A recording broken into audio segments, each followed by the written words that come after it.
উত্তল পানির বিভীষিকা। রেগুলার হতো তা না, বছরে একবার, দুবার, ম্যাক্সিমাম 3বার। এখন নদীর পানির নিচে কিন্তু এমনিতেই বিভিন্ন ধরনের স্রোতের একটা প্রভাবে এক ধরনের ঘূর্ণন সৃষ্টি হয় বা পাক সৃষ্টি হয়। এই পাকে পড়ে কোনো মানুষ হারিয়ে যেতেই পারেন বা মারা যেতেই পারেন। কিন্তু এইখানে যে অদ্ভুত ব্যাপারটি ছিল সেটি হলো যে কোনো মানুষ যদি হারিয়ে যেত, তার ডেড বডি বা লাশ কিন্তু কোথাও পাওয়া যেত না। এমনটা নয় যে কয়েক কিলোমিটার দূরে কোনো গ্রামে গিয়ে ভেসে উঠেছে বা তার লাশটি 3-4 দিন পরে ভেসে উঠেছে সেখানেই, এমনটা নয়। তো এই রকমের ঘটনা বছরে কয়েকবার ঘটতো।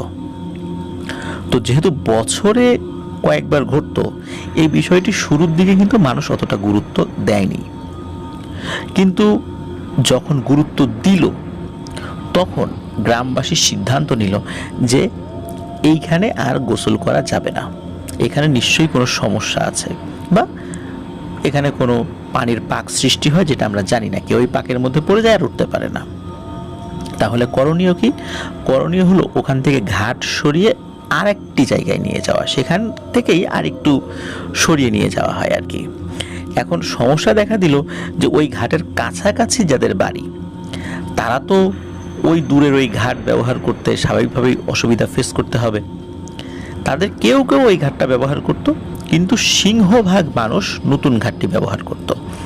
এখন নতুন ঘাট ব্যবহার করা হচ্ছে, আর মানুষ, তাদের মধ্যে যেহেতু একটা আতঙ্ক ছিল পুরাতন ঘাটটা নিয়ে, এই জন্য অনেকেই নতুন ঘাটটি ব্যবহার করছিল। কেউ কেউ পুরাতন ঘাটটা ব্যবহার করত, সবাই যে নতুন ঘাটটাই ব্যবহার করতো বিষয়টা এরকম নয়। এর মধ্যে একটি ঘটনা, সেটি হলো ওই গ্রামের কিছু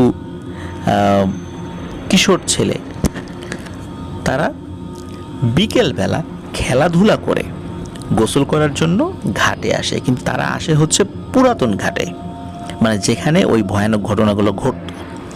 তো এরকম 7-8 জন বন্ধুবান্ধব তারা ওই ঘাটে গোসল করতে নামে। আর গোসল করতে নামার পর, যেহেতু তারা সবাই কিশোর, আর গোসল করতে নামার পর যেটা হয়, গ্রামের কিশোররা যদি নদীর পানিতে গোসল করতে নামে, একজন আরেকজনের সাথে দুষ্টুমি করে, ডুব সাঁতার দিয়ে একজন আরেকজনকে টেনে ধরে।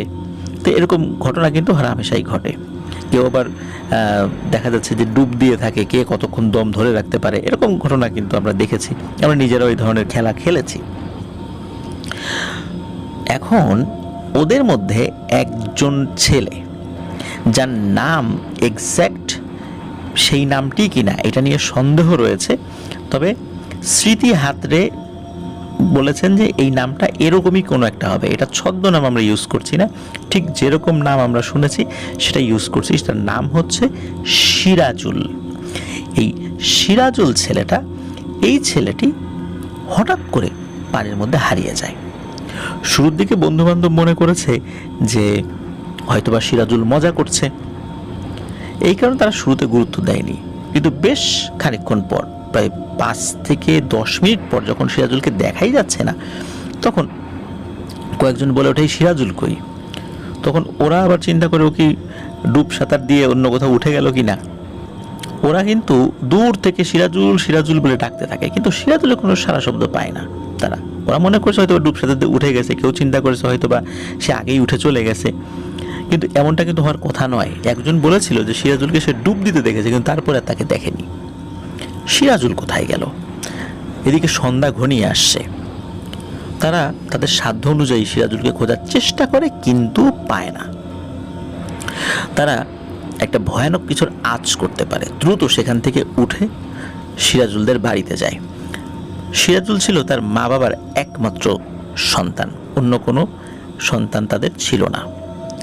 তো সিরাজুলের বাবা যখন একথা শোনে, স্বাভাবিকভাবে তিনি উদ্বিগ্ন হয়ে পড়েন, আর তার মা উদ্বিগ্ন হয়ে পড়েন। দ্রুত মা বাবা এবং তাদের চাচা, মানে সিরাজুলের চাচা, তাকেও খবর দেওয়া হয়। তা নদীর ঘাটে আসেন। নদীর ঘাটে আসার পর সন্ধ্যার পরেও খোঁজার চেষ্টা করা হয়, কিন্তু ব্যর্থ হন। তারা বাড়িতে ফেরত যান। স্থানীয় লোকজন তাদেরকে সান্ত্বনা দেন যে তোমরা চিন্তা করো না, আমরা সকালবেলা আবার খুঁজে দেখব। হতে পারে সিরাজুল পানির নিচে তলিয়ে গেছে, হয়তোবা স্রোতের টানে দূরে কোথাও চলে গেছে, কালকে হয়তোবা আমরা চেষ্টা করে তাকে ফেরত আনলেও আনতে পারি আল্লাহ যদি চান। তো আসলে যতই সান্ত্বনা দেয়া হোক না কেন, মা বাবার মন এই সান্ত্বনায় তো আর ভরবে না, তারা খুব চিন্তিত হয়ে পড়েন। সকালের অপেক্ষা করতে থাকেন। সকাল যখন হয় তখন গ্রামের বেশ কিছু লোক যারা মোটামুটি ডুব সাঁতার দিতে পারে বা ডুবুরি গোছের বা অনেকক্ষণ দম ধরে রাখতে পারে, পানির অনেক দূর নিচে যেতে পারে আর কি, তো এরকম 10-12 জন যেখানে সিরাজুল হারিয়ে গিয়েছিল ওই জায়গাতে নামেন। নামার পর তারা তাদের মতো করে খুঁজতে থাকেন। তারা ডুব দেয়, খোঁজাখুঁজি করে, পায় না। তখন এনারা নিজেদের মধ্যে ছোট্ট ছোট্ট এলাকা ভাগ করে নিলেন যে আমি এরকম 10 হাতের মধ্যে খুঁজবো, তুমি ওইটুকুর মধ্যে খোঁজো। এইভাবে তারা ভাগ করে নিলেন।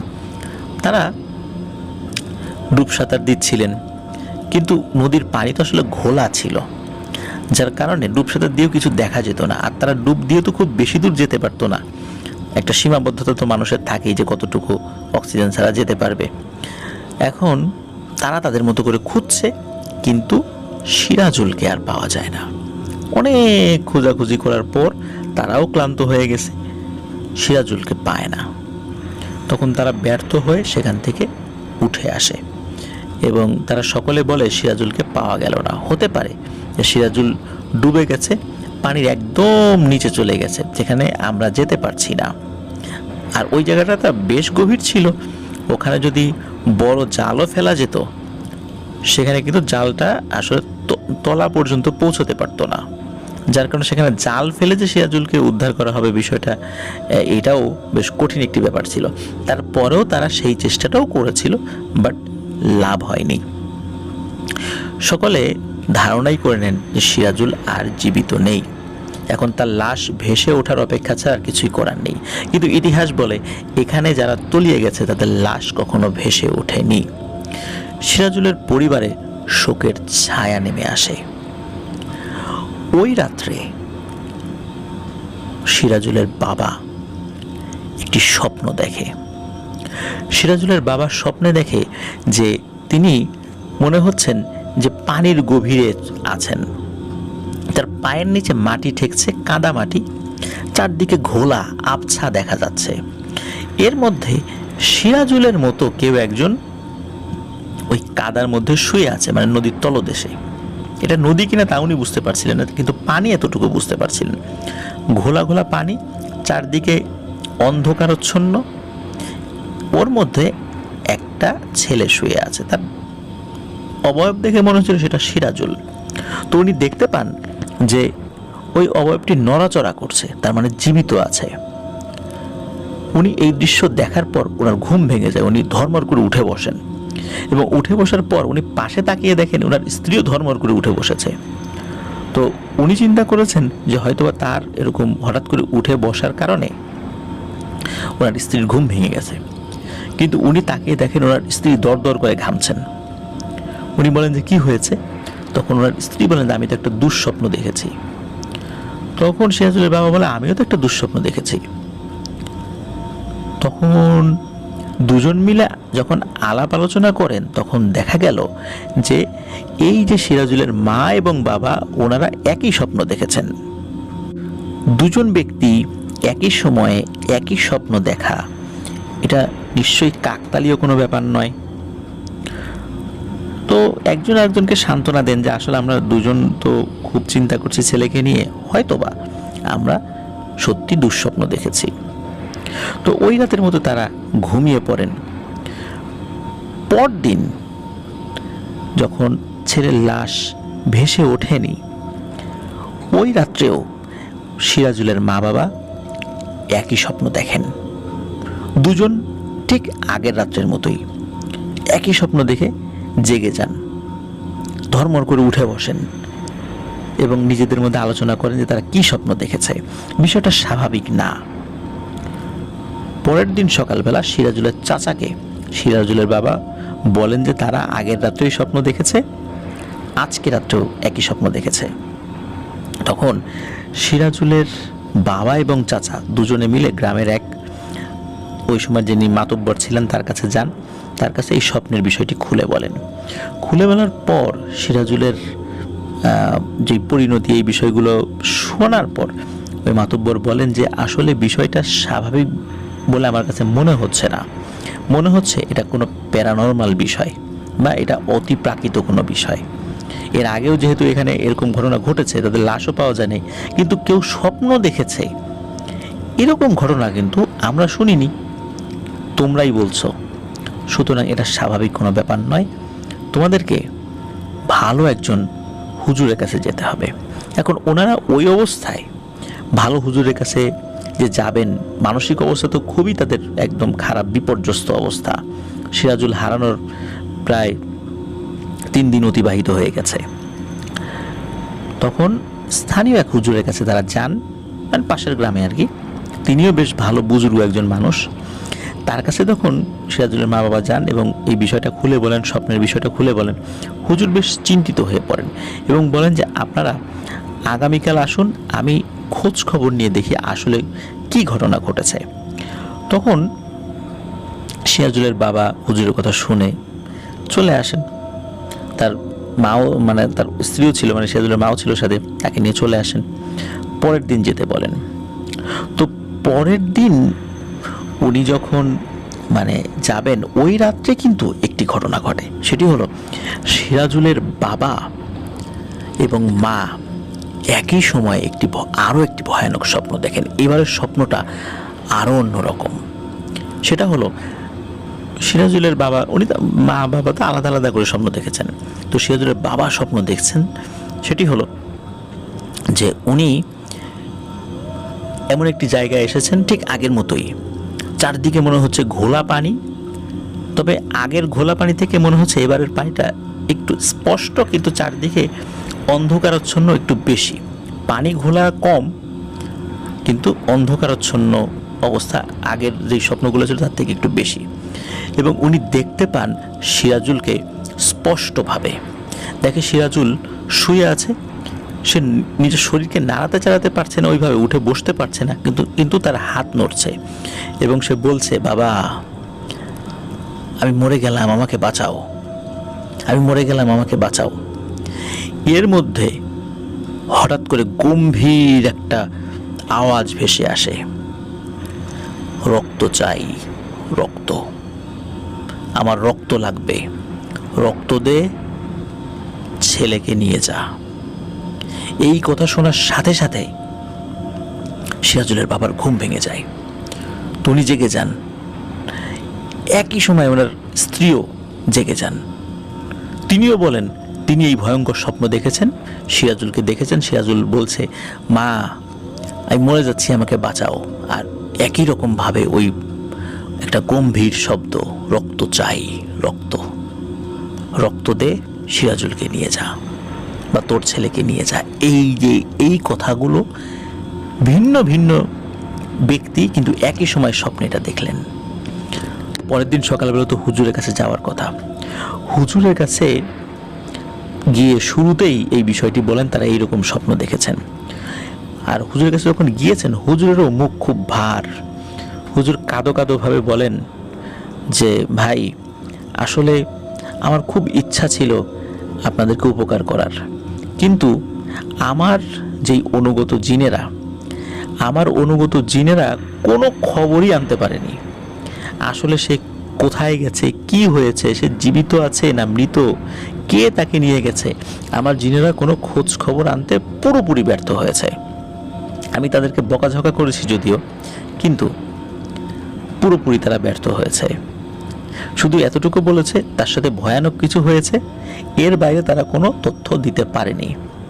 এবং আমার জিনেরা বলেছে আপনারা আরও ভালো কোনো হুজুরের কাছে যান বা এই বিষয়ে যারা আরও ভালো অভিজ্ঞ তাদের সাথে গিয়ে কথা বলতে, তাছাড়া এটা আমাদের পক্ষে সম্ভব নয়।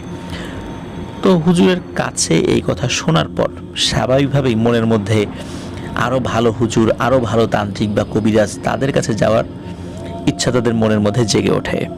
মা বাবার মন, একমাত্র সন্তান সে হারিয়ে গেছে, খুঁজে পাওয়া যাচ্ছে না, জীবিত না মৃত। মৃত হওয়ার সম্ভাবনাই বেশি। মৃত হলো, লাশটা তো ফেরত পেতে চায় মা বাবা। তো ওই সময় যার কাছে শুনেছে যে অমুক গ্রামে এক হুজুর আছে, অমুক গ্রামে এক কবিরাজ আছে, তার কাছে ছুটে গেছে, কিন্তু প্রত্যেকেই নিরাশ করেছে। এর মধ্যে বেশ কয়েক গ্রাম পরে একজন কবিরাজের সন্ধান পান।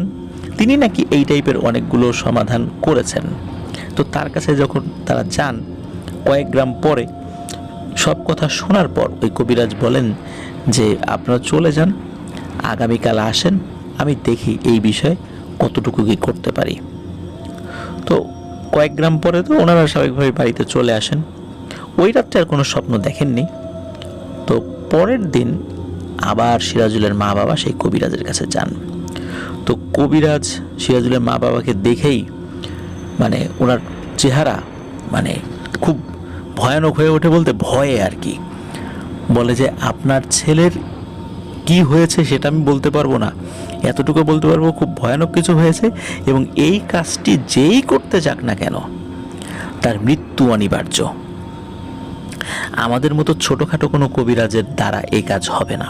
তখন সিরাজুলের বাবা বলেন যে আপনি তো অনেক বড় একজন কবিরাজ, আপনি এই সমস্যাটা সমাধান করে দেন না। তখন ওই কবিরাজ বলেন যে এমন এক ভয়ানক শক্তির কাছে সিরাজুল আছে, এই শক্তির সাথে মোকাবেলা করার মতো ক্ষমতা কার যে আছে এইটা আমরা নিজেরাও জানি না, তবে আমাদের মতো কবিরাজ যারা আছে এদের যে নেই এটা আমি বলতে পারি। আর এই কাজ যেই করতে যাবে তারই ভয়ানক ক্ষতি হবে এবং তার পরিবার পরিজন সমূলে বিনাশ হওয়ার সম্ভাবনা আছে। আমাকে ক্ষমা করবেন, এই কাজ করতে পারবো না, আপনারা চলে যান, আপনার সন্তানকে হয়তো আর কোনোদিন পাবেন না, আল্লাহর উপর ভরসা রাখুন, ধৈর্য ধারণ করুন। কবিরাজ এভাবেই তাদেরকে নিরাশ করেন। এই কবিরাজের মুখে এই কথা শোনার পর আসলে ওনাদের আশা একদম শেষ হয়ে যায় তার সন্তানকে ফেরত পাওয়ার। বাড়িতে চলে আসেন। এভাবে চলে যাচ্ছিল বেশ কিছু দিন। এর মধ্যে তাদের একজন প্রতিবেশী, এই প্রতিবেশীর এক আত্মীয় যার বাড়ি হচ্ছে চাঁদপুরে, সেই আত্মীয় এসেছেন। আত্মীয়র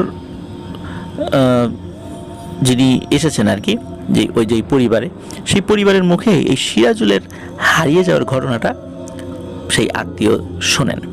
শোনার পর ওই আত্মীয় বলেন যে আমাদের চাঁদপুরের একজন নাম করা পীর সাহেব রয়েছেন, উনি খুবই বুজুর্গ একজন মানুষ, কথা খুব কম বলেন এবং বেশি কথা উনি পছন্দ করেন না, একটু রাগীও, বেশ রাগী স্বভাবের। তো উনি এই যে পানির নিচে হারিয়ে যাওয়া, তারপর ফেরত নিয়ে আসা, এই টাইপের বেশ কিছু কাজ সমাধান করেছেন বলে তিনি জানেন। তো তিনি বলেন যদি ওনারা চাঁদপুরের ওই হুজুরের কাছে যান, আল্লাহ তাআলা চাহেন তো ওই হুজুর হয়তো বা কোনো উপকার করলেও করতে পারেন। তখন ওই প্রতিবেশী তাড়াতাড়ি করে সিরাজুলের মা বাবাকে খবর দেয়। সিরাজুলের মা বাবা আসেন। আসার পরে ওই যে ওই প্রতিবেশী যিনি গেস্ট, তার মুখে সেই চাঁদপুরের হুজুরের কথা শোনার পর তখন উনি বলেন যে আপনারা ওই চাঁদপুরের হুজুরের কাছে যান, যাওয়ার পর এই সমস্যা খুলে বলেন, তাহলে ইনশাল্লাহ উনি চেষ্টা করবেন। এখন আগেকার দিনে তো আসলে যোগাযোগ ব্যবস্থা এতটা ভালো ছিল না। যিনি গেস্ট আসছেন, এখন উনি তো ওই হুজুরকে চেনেন, ইনারা তো চেনেন না। তারা অনুরোধ করেন যে আপনি আমাদের সাথে চলেন, তাহলে আরও সুবিধা হবে, আপনি যদি হুজুরকে রিকোয়েস্ট করেন এলাকার লোক হিসাবে। এখন উনি তো অনেক দিন পর আত্মীয় বাড়িতে বেড়াতে আসছেন, তখন তো সেই চাঁদপুর আর হলো কোথায় শরীয়তপুর, বেশ আসতে তো সময়ও লাগে। তো এতদিন পরে আসছেন, সপ্তাহখানেক থাকবেন আত্মীয় বাড়িতে, এরকম তো নিয়ত ছিল। কিন্তু তিনি যখন দেখলেন যে এই অবস্থা, আর সিরাজুলের মা বাবা খুব কান্নাকাটি করে, তখন সেই আত্মীয় উনি ভাবলেন যে ঠিক আছে, বেড়ানো তো যাবেই, যদি কোনো মানুষের উপকার হয়। তো তিনি সিরাজুলের বাবা এবং সিরাজুলের চাচাকে নিয়ে রওনা দিলেন চাঁদপুরের উদ্দেশ্যে, তার আত্মীয় বাড়ি থেকে বিদায় নিয়ে। তো ওনারা চাঁদপুরে পৌঁছে যান। আর সেই পীর সাহেব হুজুরের বাড়ি খুঁজে পাওয়া তো নিঃসন্দেহে খুবই সহজ ব্যাপার, কারণ তিনি সেই এলাকার একজন রিনাউন্ড একজন বুজুর্গ ব্যক্তি ছিলেন আর কি। তো তারা পীর সাহেব হুজুরের সাথে দেখা করেন। দেখা করার পর পীর সাহেব হুজুরের কাছে সব কথা খুলে বলেন যে এই ব্যাপার। ওনাদের একটিমাত্র সন্তান এইভাবে হারিয়ে গেছে। অনেক কবিরাজ হুজুরের কাছে যাওয়া হয়েছে, কিন্তু তারা কোনো কিছু সমাধান দিতে পারেনি, এমনকি কোনো সুনির্দিষ্টভাবে তথ্যও বলতে পারেনি যে আসলে কি হয়েছে। হুজুর এই কথা শোনার পর উনি বলেন যে ঠিক আছে, আপনারা অনেক দূর থেকে এসেছেন, আপনাদের থাকার ব্যবস্থা আমি করছি, খাওয়ার ব্যবস্থা করছি, আপনারা এখানেই থাকেন, খান, বিশ্রাম নেন। আমি এই বিষয়ের তদন্তে আমি লোক লাগাচ্ছি। আমার অনুগত মুখবির জিন, মানে যেই জিনেরা সংবাদ সংগ্রাহক, আমি ওদেরকে কাজে লাগাবো। লাগানোর পর কি তথ্য পাই আগামীকাল ইনশাল্লাহ আপনাদেরকে জানাবো। সেই পর্যন্ত আপনারা অপেক্ষা করুন। তো ওনারা হুজুরের যিনি একজন খাদেম আছেন, সেই খাদেমের মাধ্যম দিয়ে একটা বিশ্রামশালায় চলে যান, বিশ্রাম করেন। পরের দিন ফজরের নামাজের পর তারা হুজুরের সাথে সাক্ষাৎ করেন। তারা গিয়ে দেখেন হুজুরেরও মানে চেহারায় বেশ চিন্তার ছাপ। সিরাজুলের বাবা এবং চাচা জিজ্ঞেস করেন যে হুজুর কোনো সন্ধান পেলেন? তখন হুজুর বলেন যে আমার দীর্ঘদিনের অভিজ্ঞতায় আজকে প্রথম আমি কোনো সংবাদ দিতে ব্যর্থ হচ্ছি, কারণ আমার যে মুখবির জিনগুলো রয়েছে, এই জিনেরা সমুদ্রের অতল থেকে, ঘন জঙ্গলের ভেতর থেকে, ভয়ানক দুর্গম পার্বত্য এলাকা থেকে তথ্য সংগ্রহ করে এনে দিতে পারবে। দুর্ভেদ্য জিনদের যেই পাহারা, সেখান থেকেও তারা তথ্য এনে দিতে পারে। কিন্তু সিরাজুলের কোনো তথ্য তারা এনে দিতে ব্যর্থ হয়েছে। তারা বলেছে যে যেই জায়গা ঘটনা ঘটেছে সেই জায়গার কাছাকাছি তারা যেতে পারলেও তারা সেখানকার ভেতরে যেতে পারছে না, এবং ওই আশেপাশে অন্য যে জিনেরা আছে তাদের কাছ থেকে তথ্য সংগ্রহ করে এতটুকু শুধু বলতে পেরেছে যে সিরাজুল জীবিত না মৃত এটা বলা যায় না, তবে তার সাথে এমন একটা ভয়ানক ঘটনা ঘটেছে এবং এমন এক ভয়ানক শক্তি সিরাজুলকে আঁকড়ে ধরে রেখেছে যে সেটা থেকে সিরাজুলকে বের করে আনা অত্যন্ত দুরূহ ব্যাপার। কিন্তু কে সে শক্তি, এই বিষয়ে তারা কোনো তথ্য দিতে পারেনি। তখন পীর সাহেব হুজুর বলেন যে আপনারা নিরাশ হবেন না, আল্লাহর উপর ভরসা রাখুন। আমি আমার মুখবির জিনদের সাথে আরও জিনদেরকে কাজে লাগাচ্ছি, কোনো না কোনো তথ্য তো ইনশাল্লাহ পাবই। আর এই বিষয়টি আমার কাছে চ্যালেঞ্জিং মনে হয়েছে এবং আমি এই চ্যালেঞ্জটা নিতে চাই। আপনাদের সন্তানকে আপনাদের কাছে আল্লাহর ইচ্ছায় ফেরত দিতে চাই। এখন আমাকে জানতে হবে আসলে ঘটনাটা কি। তো পীর সাহেব হুজুর বলেন তাদেরকে যে আপনারা বিশ্রামশালায় বিশ্রাম করতে থাকেন, আমি আপনাদেরকে খবর পাঠাবো, তখন আসবেন, তখন আমি আপনাদেরকে জানাবো। এইভাবে 1 দিন 2 দিন 3 দিন চলে যায়, কোনো খোঁজ খবর নাই। 5ম কি 6ষ্ঠ দিনের মাথায় হুজুর সিরাজুলের বাবা এবং চাচাকে ডেকে পাঠান এক জোহরের নামাজের পর। তখন লাঞ্চের সময়, কিন্তু হুজুর লাঞ্চ করেননি, হঠাৎ করে তাদেরকে ডেকে পাঠান, তারাও চলে আসেন। তো দেখা গেল হুজুরের মুখে কিছুটা হাসি এবং কিছুটা চিন্তার ছাপ। তখন ওই হুজুর সিরাজুলের বাবা এবং চাচাকে বলেন যে আমার মুখে হাসি এই কারণে যে কোন জায়গা থেকে কাজটা শুরু করব সেটা হয়তো আমি বুঝতে পারছি, কিন্তু আমার চিন্তা এই কারণে যে এমন এক শক্তির সাথে হয়তো বা মোকাবেলা করতে হবে আমাকে, যেটা আমার বাপ চাচারাও কখনো করেনি। তারাও অনেক বুজুর্গ ব্যক্তি ছিলেন এবং ইতোপূর্বে এই পানির যে বন্দিশালা সংক্রান্ত কয়েকটা সমস্যা যে আমি সমাধান করেছি, এই সমস্যা এটার ধারের কাছেও নাই। সুতরাং এটা আমি কি করতে পারবো আমি জানি না, তবে আপনাদেরকে কিছু তথ্য বলি, সেটা খুব মনোযোগ দিয়ে শোনেন। তখন হুজুর তার মুখবির জিনদের মাধ্যমে যে তথ্য উপস্থাপন করা শুরু করেন তা রীতিমতো আতঙ্কজনক একটা বিষয়। প্রিয় লিসেনার্স, আপনারা মনোযোগ দিয়ে শুনুন সেই বিষয়টি। হুজুর বলতে থাকেন যে আজ থেকে 300 বছরেরও বেশি সময় আগে মুঘল আমলে এক তান্ত্রিক ছিল এই ভারতবর্ষেরই কোনো একটা জায়গায়, এক্স্যাক্ট কোন জায়গায় সেটাও বোঝা যায় না বা জানা যাচ্ছে না, শুধু এতটুকু জানতে পেরেছেন যে একজন তান্ত্রিক ছিল। কিশোর বয়স থেকেই তন্ত্রমন্ত্রের প্রতি তার আগ্রহ ছিল খুবই বেশি এবং তন্ত্র সাধনার মাধ্যম দিয়ে সে আয় উপার্জন করবে বা দুনিয়া কামাবে, এটাই ছিল তার মূল উদ্দেশ্য। এবং অত্যন্ত সাহসী এই তান্ত্রিক অল্প বয়সেই বিভিন্ন তন্ত্রমন্ত্র বিদ্যা আয়ত্ত করতে সক্ষম হন। তার এই প্রতিভা দেখে অনেক তান্ত্রিক গুরু তাকে শিষ্যত্ব দিয়েছিলেন। তিনি বিভিন্ন লোকের কাছ থেকে বিভিন্ন তন্ত্রমন্ত্র সম্পর্কে দীক্ষা নেন।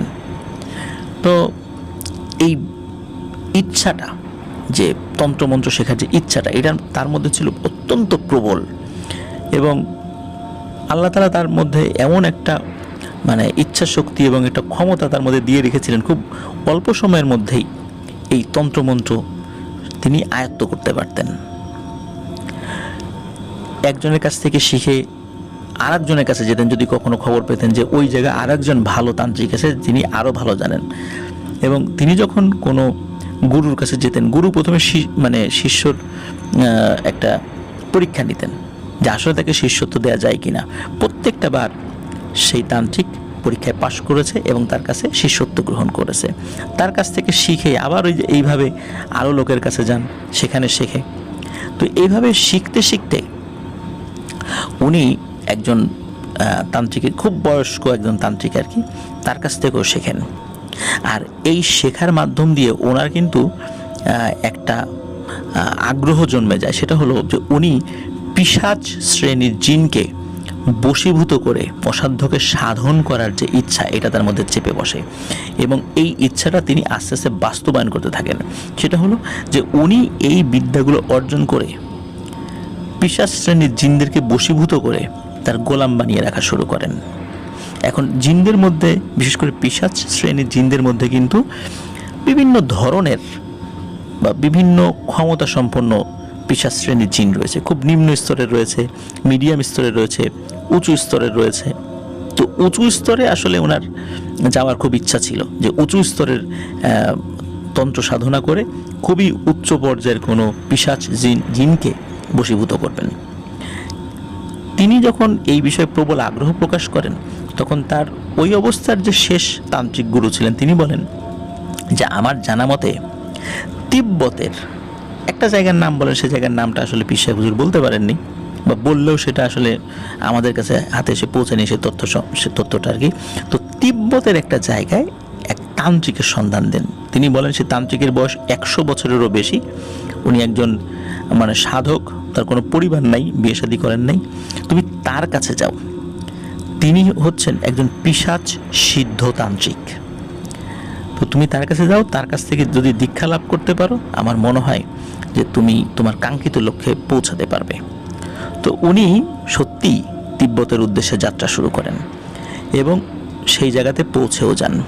সেই তান্ত্রিক গুরু, তিনি 100 বছরেরও বেশি বয়স হওয়ার পরেও একদম স্বাভাবিকভাবে নাকি সব কাজকর্ম করতেন এবং তাকে দেখে মনে হতো যে তার বয়স হয়তো বা 45 বা 48, সর্বোচ্চ 50 বছর এরকম আর কি। তো সেই তান্ত্রিক গুরুর কাছে যান এবং তার আসার ইচ্ছাটা তিনি সেখানে প্রকাশ করেন। তো তান্ত্রিক গুরু ওই তান্ত্রিকের ওই তার যে শিষ্য হিসাবে যিনি আসছেন আর কি শিষ্যত্ব গ্রহণ করার জন্য, তার কিছু ছোটোখাটো পরীক্ষা নেন এবং তান্ত্রিক গুরু খুব খুশি হয়ে যান যে হ্যাঁ, সত্যি আমার শেখা যে এত বিদ্যা, এই বিদ্যা কাউকে শেখানোর মতো একজন লোক এতদিনে পাওয়া গেছে। তো তিনি তার শিষ্যত্ব তাকে দেন আর কি, ওই সেই তান্ত্রিক গুরু, এবং তার কাছ থেকে দীক্ষা লাভ করা শুরু করেন। ওই তান্ত্রিক গুরু এই পিশাচ বিদ্যায় বা ডাকিনী বিদ্যা বা আমরা যেটাই বলি না কেন, এই বিদ্যায় এতটাই সিদ্ধহস্ত ছিলেন যে তিনি মুহূর্তের মধ্যে অনেক শক্তিশালী পিশাচকে বশ করে ফেলতে পারতেন এবং চিরদিনের জন্য গোলাম বানিয়ে রাখতে পারতেন, এবং এমন কিছু কাজ করে ফেলতে পারতেন যে ওই পিশাচগুলো তার হুকুম ছাড়া বাইরে যাওয়ার পর্যন্ত কোনো এখতিয়ার ছিল না। তিনি এভাবেই ওই তান্ত্রিকের কাছ থেকে অনেক পিশাচ বশ করার বিদ্যা অর্জন করেন।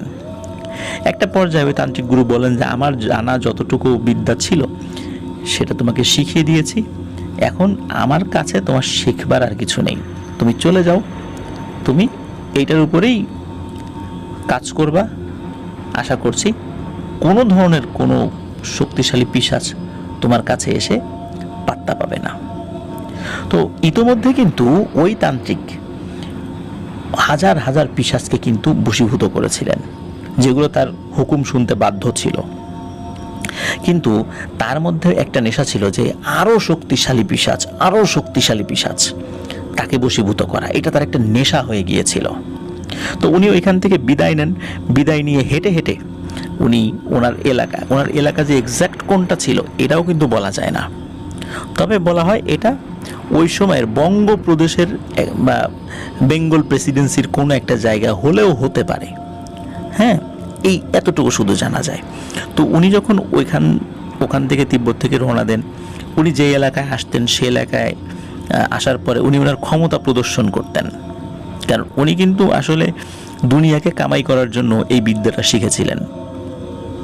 তো স্থানীয় লোকজন তারাও তার ক্ষমতায় অবাক হয়ে যেত, এবং স্থানীয় লোকদের যদি এই পিশাচ রিলেটেড কোনো সমস্যা থাকতো উনি সেটা সমাধান করে দিতেন। আর ওই পিশাচকে তিনি কিন্তু বোতলেও বন্দি করতেন না, মেরেও ফেলতেন না, ওই পিশাচকে বশীভূত করে তার গোলাম বানিয়ে রাখতেন। তো উনি এইভাবে আবার তার এলাকায় আসতে আসতে ভারতের বিহারে চলে আসেন। বিহারে আসার পর উনি একটা জনপদে আসেন। জনপদে আসার পর সেই জনপদের লোকেরা তাকে তথ্য দেয় যে সেখান থেকে প্রায় 15-20 মাইল দূরে একটা জঙ্গল আছে, ওই জঙ্গলের মধ্যে একটা বড় জলাশয় রয়েছে। ওই জলাশয়ে নাকি কোনো মানুষ দিনের বেলাতেও যায় না, রাতের বেলার তো কোনো প্রশ্নই নেই। ওই জলাশয়ে নাকি ভয়ঙ্কর এক পিশাচ সম্রাট রয়েছে, তার আন্ডারে হাজার হাজার তার অনুগত পিশাচ জিন রয়েছে, কিন্তু তারা ওই জলাশয় ছেড়ে বের হয় না, তারা ওখানেই থাকে। মনুষ্য সমাজে তারা আসেও না, কিন্তু মানুষের কেউ যদি ওই দিকে যায় তাহলে জীবিত ফেরত আসতে পারে না, বা বড় কোনো ক্ষতি হয় কয়েকদিনের মধ্যে সে মারা যায়। তো যেটা হয় সেটা হলো যে এই তথ্য শোনার পর ওই তান্ত্রিকের তো খুশি আর ধরে না, কারণ সে চাচ্ছিল যে এইরকম ভয়ানক কোন এক পিশাচ সম্রাটকে সে বশীভূত করতে। কারণ পিশাচ সম্রাটকে যদি সে বশীভূত করতে পারে তাহলে তার অনেক কার্যসিদ্ধি সে করতে পারবে আর কি। তো উনি যে কাজটি করেন সেটা হলো যে ওই পিশাচ সম্রাটকে বশীভূত করা, এটা কিন্তু চারটিখানি কথা না, তার এই এত বছরের তন্ত্রমন্ত্র সাধনার সকল বিদ্যা সেখানে প্রয়োগ করতে হবে। আর সকল বিদ্যা প্রয়োগ করেও ওই পিশাচ সম্রাটকে বন্দি করা যাবে কি যাবে না, বা বশীভূত করা যাবে কি যাবে না, এটা নিশ্চিত নয়। এই জন্য তিনি কৌশল অবলম্বন করেন। তিনি সেখানে যান, যাওয়ার পর তার যত পিশাচ বাহিনী রয়েছে পুরো জলাশয়ের চারদিকে মোতায়েন করেন, এবং তিনি একটা সময় বেছে নিয়েছিলেন পূর্ণিমা রাতে। তো উনি সেখানে গিয়ে শুরু করেন তার রিচুয়াল। তিনি রিচুয়াল যখন করেন শুরুর দিকে কিছুই হয় না, ওই পুকুরের পানি স্বাভাবিক মনে হচ্ছে, একদম সব কিছু নর্মাল। অনেকক্ষণ পর হঠাৎ করে পুকুরের পানির মধ্যে নাকি আন্দোলন শুরু হয়ে যায়, পাক খেতে শুরু করে। তখন ওর ভেতর থেকে ভয়ানক আকৃতির এক পিশাচ বের হয়ে আসে। তো এই পিশাচটা ছিল মূলত ওই সম্রাটের অনুগত কিছু পিশাচ। তারা যখন আসে মুহূর্তের মধ্যে তাদেরকেও বশীভূত করে ফেলে, কিন্তু এবারের বেলায় বশীভূত করে রাখেনি, এবার তাদেরকে হত্যা করেছে। এবং হত্যা করার পর যে কাজটি করেছে সেটা হলো ওইখানে যে হাজার হাজার পিশাচ রয়েছে, ওই পিশাচ সম্রাটের অনুগত যে পিশাচগুলো, এই পিশাচগুলো এরা এদের মধ্যে ওই সম্রাট এবং এদের মধ্যে এক ধরনের একটা পর্দা সৃষ্টি করে ফেলেছে, এবং ওই সম্রাট ব্যতীত যত পিশাচ রয়েছে তাদের মানে দৃষ্টি এবং মতিভ্রম করে দিয়েছে, একটা মায়াজালে আবদ্ধ করে ফেলেছে। ওরা ওদের সম্রাটকে দেখছে না, ওদের সম্রাটও তার প্রজাকে দেখছে না। এবং সম্রাট কোথায় ওরা বুঝতে পারছে না, সম্রাট বুঝতে পারছে না তার প্রজারা কোথায়। এই ধরনের একটা সিচুয়েশন সে তৈরি করে ফেলে এবং একটা পর্যায়ে সে ওই পিশাচ সম্রাটকে তার সামনে হাজির হতে বাধ্য করে এবং সম্পূর্ণ তার নিজের ইচ্ছার বিপরীতে, মানে ওই পিশাচ সম্রাটের ইচ্ছার বিপরীতে তাকে সে বশীভূত করতে সক্ষম হয় এবং তাকে সাথে করে সেখান থেকে বন্দি করে নিয়ে যায়। প্রিয় লিসেনার্স, একটা পিশাচ সম্রাটকে সেখান থেকে তার পরিবার থেকে বিচ্যুত করে, তার রাজ্য থেকে বিচ্যুত করে সেখান থেকে নিয়ে যাওয়া হয়। এখানে একটি তথ্য, সেটা হলো যে ওই তান্ত্রিক একটা বিষয় জানতে পেরেছিল, সেটা হলো যে ওই পিশাচ সম্রাট সে খুবই বদরাগী, খুবই ভয়ানক একটা পিশাচ সম্রাট, কিন্তু সে তার প্রজাদের প্রতি খুব দয়ালু।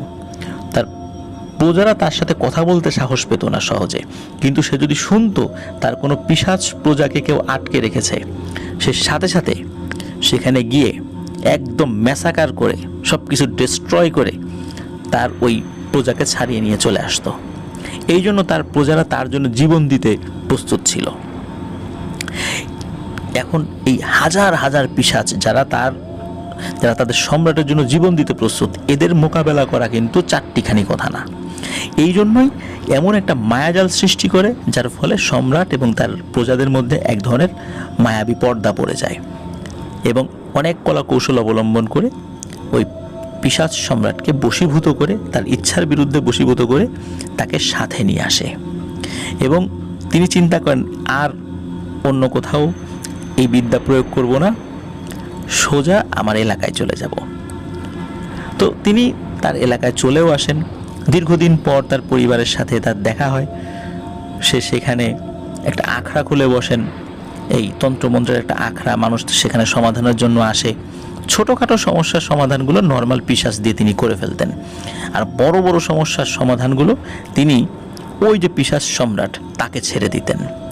সে অল্প সময়ের মধ্যেই একদম ডিস্ট্রয় করে চলে আসতো। সে একদম মানে খুব অফেন্সিভ অ্যাক্টিভিটিস ছিল তার, মানে মারাত্মক কোনো কাজ, হত্যা, তারপরে ভাঙচুর, এই সংক্রান্ত কাজের জন্য ওই পিশাচের কোনো জুড়ি ছিল না। এই জন্য তাকে সেখানে পাঠাতো। প্রতিবার তাকে যখন পাঠাতো তখন সেই পিশাচ নাকি ওই তান্ত্রিককে বলতো যে আমি এই কাজে যাচ্ছি, আমার আজাদি কি মিলবে? তখন ওই তান্ত্রিক নাকি বলতো যে কাজ করে আসো, যদি দেখি যে ভালো, চিন্তা ভাবনা করব। ওই পিশাচটা নাকি সবসময় ওই তান্ত্রিকের কাছে বলতো যে আমার আজাদি কি মিলবে, মানে আমার মুক্তি কি মিলবে। তো এভাবে ওই পিশাচকে দিয়ে সে মানে সুপার লেভেলের কিছু কাজ করাতো। তার নাম ডাক্তার দিকে ছড়িয়ে পড়ে, অনেক টাকা পয়সার মালিক হয়ে যায় খুব অল্প সময়ের মধ্যে। একদিন কি হয়, একটা পরিবার তার কাছে আসে, ওই তান্ত্রিকের কাছে এসে বলে যে আমাদের এলাকায় আর একজন প্রভাবশালী ব্যক্তি রয়েছে, তো আমাদের দুইজনের মধ্যে দ্বন্দ্ব আছে, কে ওই এলাকায় বেশি প্রভাব সৃষ্টি করতে পারে। তো তোমার কাজ হলো যে কত টাকা লাগবে আমরা দেব, কি লাগবে আমরা দেব, কিন্তু ওই পরিবারকে একদম নিশ্চিহ্ন করে দিতে হবে, বলো পারবা কি না।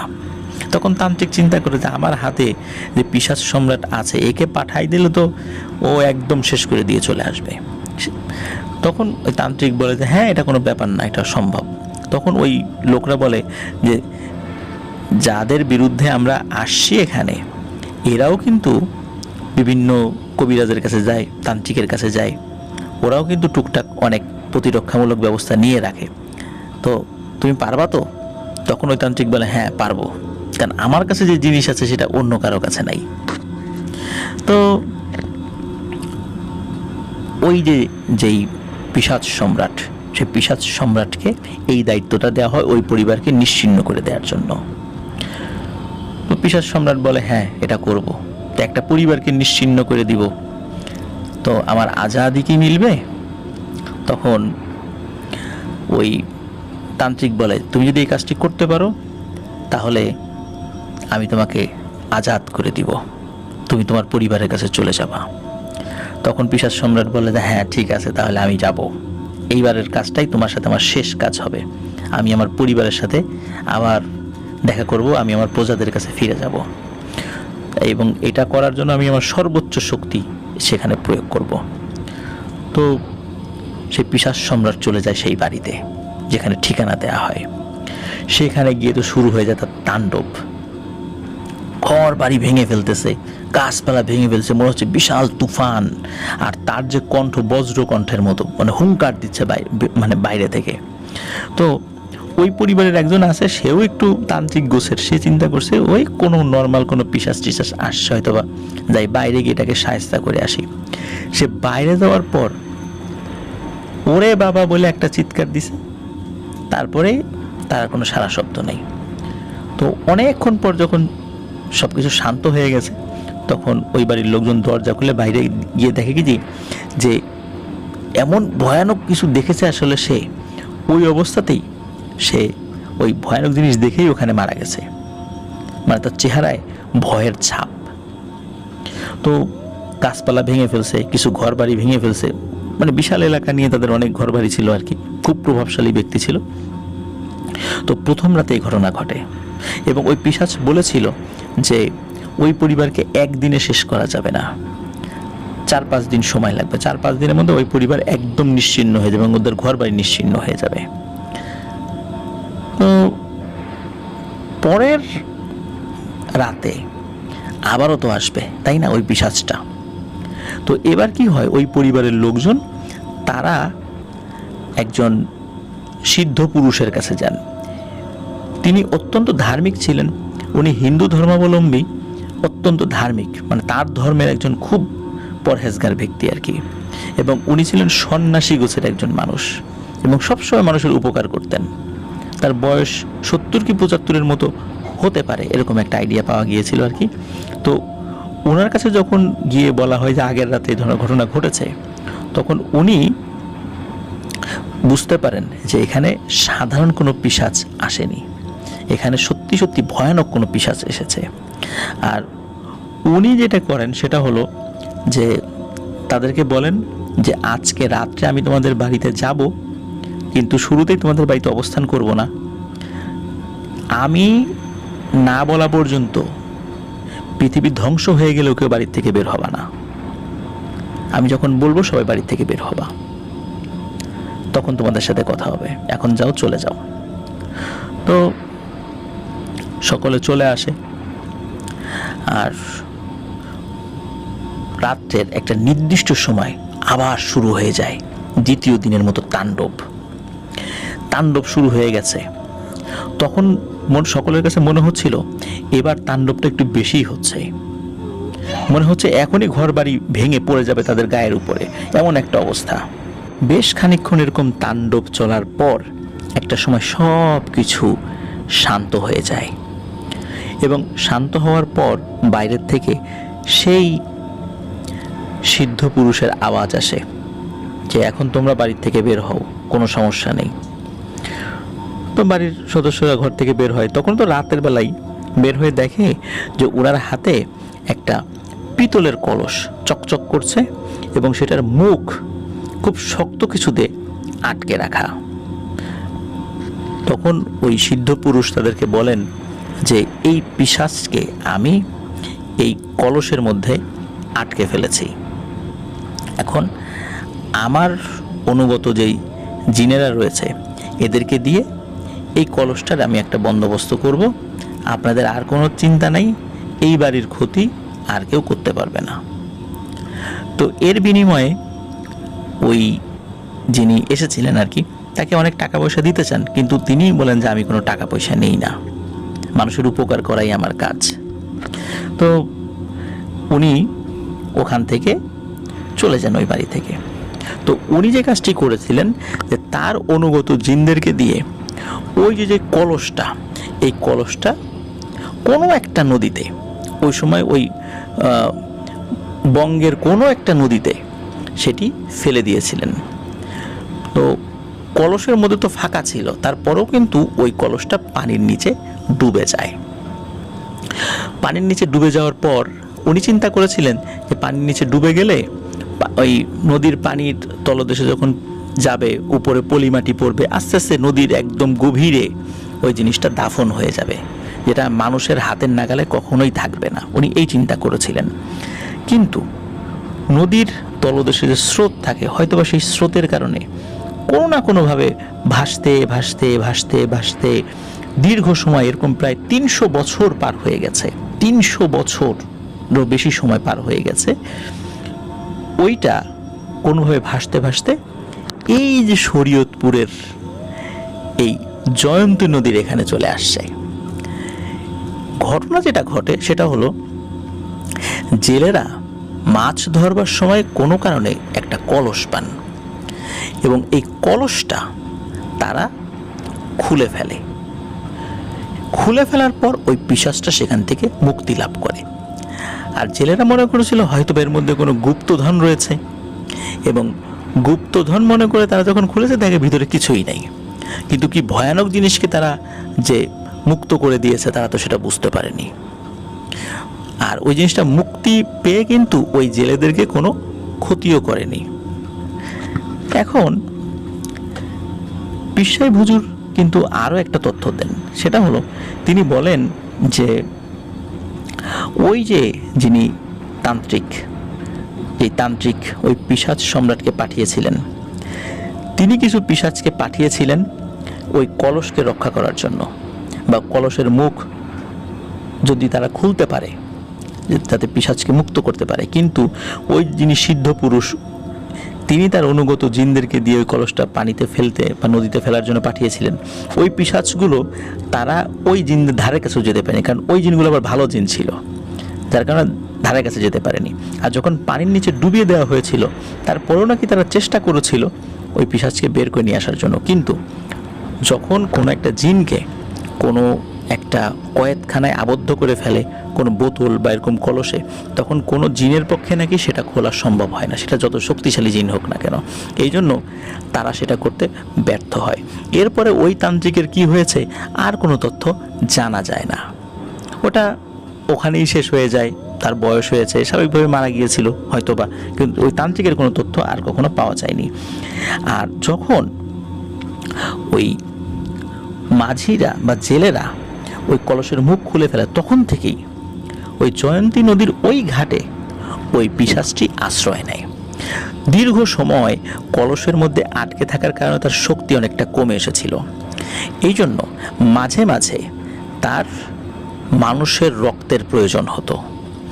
একটা সময় সে পশুর রক্ত পান করত, তার প্রজারা বিভিন্ন পশু এনে দিত এবং সেই পশুর রক্ত সে পান করত। এখন তো তার প্রজা নাই, যার কারণে সে মানুষের রক্ত পান করা শুরু করে। ওই জিনটি যখন বা ওই পিশাচটি যখন মুক্তি লাভ করে, সে কিন্তু তার সম্প্রদায়ের কাছে যেতে পারেনি। তার কারণ হলো ওই সিদ্ধ পুরুষ যিনি তাকে ওই কলসে বন্দি করেছিলেন, তিনি এমন একটা নিরাপত্তা বলয় সৃষ্টি করে দিয়েছিলেন যে সে একটা নির্দিষ্ট তার একটা কয়েক কিলোমিটারের বাইরে সে যেতে পারবে না। সে যখন টের পায় যে সে আর যেতে পারছে না, সে যেখান থেকে মুক্তি লাভ করে তার কয়েক কিলোমিটার বাইরে সে যেতে পারছে না, এবং এই বন্ধনটা কাটাতে হলে তাকে আরও শক্তিশালী হতে হবে, তারপর থেকে সে এখানে আস্তানাগারে এবং বিভিন্ন সময় নির্দিষ্ট কিছু মুহূর্তে কিছু মানুষদেরকে নিয়ে যায় এবং যার রক্ত পান করে এবং তার দেহও আর ফেরত দেয় না। নদীর অতল গহ্বরেই সেই দেহগুলোকে সে পুঁতে দেয়। এই জন্য ওই ডেড বডিগুলো আর পাওয়া যেত না। তো এই যে এতগুলো ঘটনা, এতগুলো সিকোয়েন্স বা ওই জিনের যে একটা হিস্টোরি, এই জিনিসটা পীর সাহেব হুজুর সিরাজুল ভাইয়ের বা সিরাজুলের বাবা এবং চাচাকে এই বিষয়টা বলেন এবং বলেন যে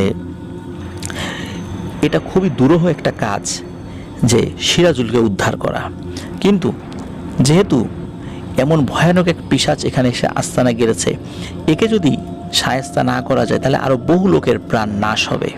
সুতরাং আমি আমার সর্বোচ্চ চেষ্টা করব এই সমস্যার সমাধান করার জন্য। আপনারা আপনাদের বাড়িতে চলে যান, আপনাদের ঠিকানা দিয়ে যান। আমি কিছুদিন পর আমার কিছু ছাত্র নিয়ে সেখানে যাব, আপনারা শুধু আমাদের জন্য একটু থাকার ব্যবস্থা করবেন। পীর সাহেব হুজুর নর্মালি তার খানকা ছেড়ে খুব কমই বের হতেন। যেহেতু এই বিষয়টি অত্যন্ত চ্যালেঞ্জিং ছিল, বহু মানুষের প্রাণ হুমকির মুখে ছিল, এই কারণে তিনি তার খানকা ছেড়ে আসতে তিনি সম্মতি জ্ঞাপন করেছিলেন। তিনি সিরাজুলের বাবা এবং চাচাকে তাদের বাড়িতে পাঠিয়ে দেন এবং নির্দিষ্ট সময় পরে তিনি আসবেন বলে কথা দেন। তাদের থাকার জন্য একটা জায়গার কথা বলেছিলেন, তিনি কোনো মতে থাকতে পারলেই হলো। আর তিনি তার সাথে 6 জন ছাত্রকে নিয়ে আসবেন এবং উনি চেষ্টা করবেন সিরাজুলকে উদ্ধার করার জন্য। তো ওনার কথায় আশ্বস্ত হয়ে, আল্লাহর উপর ভরসা করে সিরাজুলের বাবা এবং চাচা বাড়িতে চলে আসেন এবং হুজুরের অপেক্ষা করতে থাকেন। তো হুজুর বলেছিলেন যে এই পিশাচকে কখনোই অমাবস্যা রাত্রে কাবু করা যাবে না। তাকে কাবু করতে হলে অবশ্যই পূর্ণিমা রাতে তার সাথে মোকাবেলা করতে হবে। যদি পূর্ণিমা না হয়, যদি অন্ধকারাচ্ছন্ন হয়ে যায়, তাহলে কিন্তু সমস্যা হবে, কারণ অন্ধকারে ও শক্তি বহুমাত্রায় বৃদ্ধি পেয়ে যায়। এদিকে সিরাজুলের বাবা এবং চাচা বাড়িতে ফেরত আসেন, অপেক্ষার প্রহর গুনতে থাকেন হুজুরের জন্য। সত্যি হুজুর 6 জন ছাত্রকে সাথে নিয়ে চলে আসেন সেই গ্রামে। আসার পর একটা নির্দিষ্ট জায়গায় তিনি ওঠেন, সময়ের অপেক্ষা করতে থাকেন। তো পূর্ণিমার রাত যেই রাত্রে, সেই রাত্রে শুরু হয় মেইন কাজ। হুজুর তার সাথে থাকা 6 জন স্টুডেন্টকে নিয়ে চলে যান সেই ঘাটের কাছে। সেই ঘাটের কাছে যাওয়ার পর হুজুর এগিয়ে যান এবং 6 জন স্টুডেন্টকে পেছনে রাখেন এবং তাদেরকে দোয়া দুরুদ পড়তে বলেন। হুজুর তার মতো করে কাজ শুরু করেন। তো হুজুর দোয়া পড়ছেন, কিন্তু একদম স্বাভাবিক, নদীর পানি একদম স্বাভাবিক, কিছুতেই কিছু হচ্ছে না। কিন্তু উনি পড়েই যাচ্ছেন। হঠাৎ করে মনে হলো নদীর ঠিক যেই জায়গাটাতে আর কি সবাই হারিয়ে যেত, ওই জায়গাটাতে একটা পাক সৃষ্টি হয়েছে এবং ঘূর্ণন এমন বেগে হচ্ছে, সেখানে শো শো শব্দ আসছে। মনে হচ্ছে ওই জায়গাটাতে পানির বড় বড় ঢেউ উঠে আসছে উপর দিকে, এমন একটা অবস্থা। হঠাৎ করে ভিতর থেকে মনে হচ্ছে যে বজ্রপাত হলে যেরকম আওয়াজ, ওই রকমের গর্জন আসছে এবং ওর ভেতর থেকে কথা আসছে। একটা কথা চলে আসে ভেতর থেকে, সেটা হলো, তোরা কি আমাকে শান্তিতে থাকতে দিবি না? বল কি চাস, কেন এখানে এসেছিস?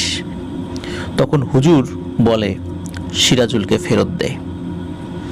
বলে যে সিরাজুলকে তো আমি ফেরত দেব না, আমি তো ওর মা বাবাকে স্বপ্নে দেখিয়েছি যে আমাকে রক্ত দিতে হবে, রক্ত দিক, আমি সিরাজুলকে ফেরত দেব কি দেব না এটা ভাববো।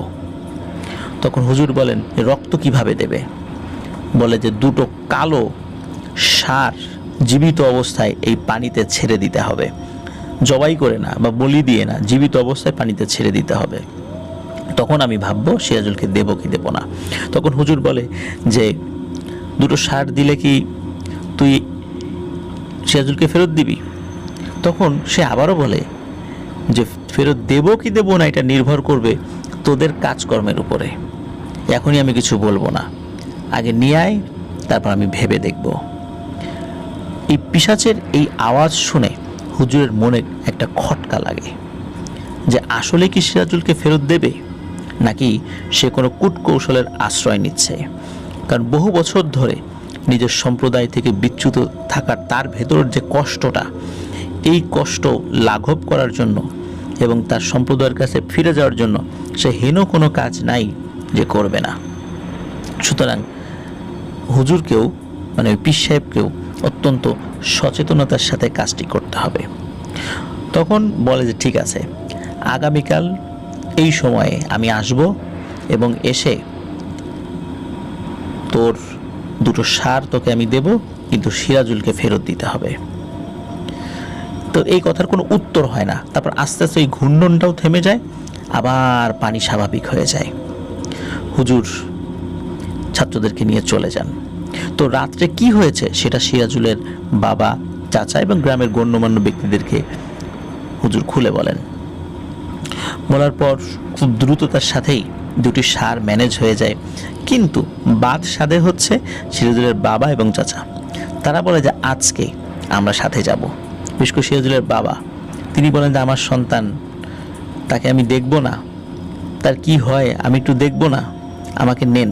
কিন্তু হুজুর কিছুতেই রাজি হন না সিরাজুলের বাবাকে সাথে নিতে। সিরাজুলের চাচাও আসতে চান। তখন বলেন যে আসলে অন্য দিন হলে একটা ব্যাপার ছিল, কিন্তু আজকে এমন কিছু কাজ হবে বা ঘটতে পারে যেটা আসলে আপনারা থাকলে ভয়ানক বিপদ নেমে আসতে পারে। কিন্তু নাছোড়বান্দা সিরাজুলের বাবা এবং চাচাও যাবেনি। অবশেষে হুজুর রাজি হন তাদেরকে সাথে নিতে, এবং ওই ঘাটের কাছে বেশ খানিকটা দূরে একটা বড় গাছ ছিল। ওই গাছের কাছে একটা সার্কেল এঁকে, মানে একটা বৃত্তাকার একটা চিহ্ন এঁকে সেখানে সিরাজুলের বাবা এবং চাচাকে অপেক্ষা করতে বলেন। এবং অপেক্ষা করতে বলার পর এটাও বলে দেন যত যাই কিছু হোক না কেন কখনো যেন এই সার্কেলের ভেতর থেকে তারা না বের হন। প্রয়োজনে চোখ বন্ধ করে বসে থাকবেন, কিন্তু এর মধ্য থেকে বের হবেন না।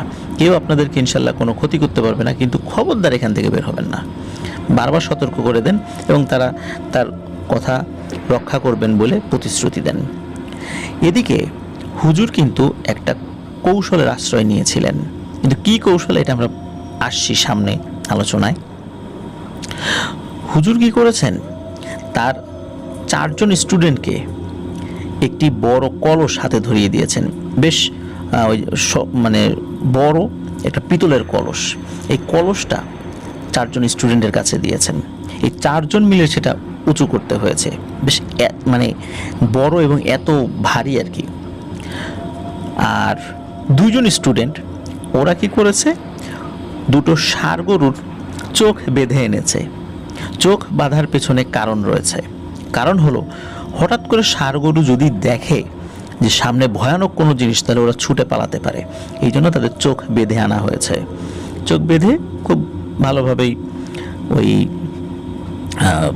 2 জন স্টুডেন্ট তারা ষাঁড় গরুকে ধরে ঘাট থেকে একটু দূরে দাঁড়িয়ে আছে। হুজুর গিয়ে আবার অন্য দিনের মতো রিচুয়াল শুরু করবেন, কেবল হঠাৎ করে দেখা গেল যে আকাশে একখণ্ড মেঘ এসে চাঁদটা ঢেকে দিয়েছে। হুজুর রিচুয়াল শুরু করতে পারছেন না।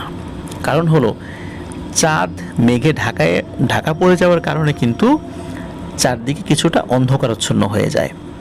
গত রাত্রে পূর্ণিমা ছিল, পরের দিনে তো চাঁদের আলো বেশ ভালোই থাকার কথা, কিন্তু এই মেঘের কারণে কিছুটা মানে অন্ধকার হয়ে যায়। তখন হুজুর বলেন, এই মেঘ না সরা পর্যন্ত কোনোভাবেই ওই পিশাচকে ডাকা যাবে না, কারণ এখন যদি ডাকি ও যদি উপস্থিত হয়ে যায় তাহলে ভয়ানক বিপদ আসবে, ওর শক্তির সাথে আমরা পেরে উঠব না।